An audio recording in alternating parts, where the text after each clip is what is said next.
There's no linguistic differences, and there's no racial differences or religious differences in this country. It is simply anarchy. There are warlords that control certain areas for periods of time, but they are very disorganized.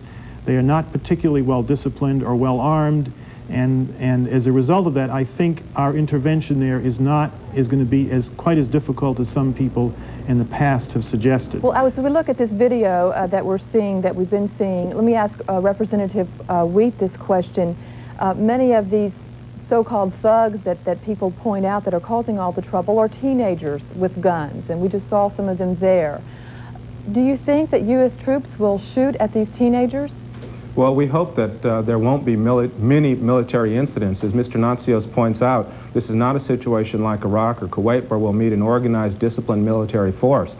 That, in fact, many of these teenagers and other bandits in the area have been using their weapons to obtain food, stealing it either from relief efforts or from other people who have managed to get food from the relief efforts. If we are able to provide a stable situation to flood the country with food, then food should no longer become the precious commodity in short supply that it is, and that should reduce some of the tensions. But we recognize that the military forces, if there are isolated incidents, do have to have the ability to be able to respond, even though we expect these incidents to be few and far between.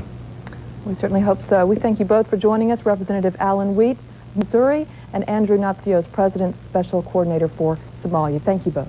Thank you. And we will continue on Newsday in just a moment.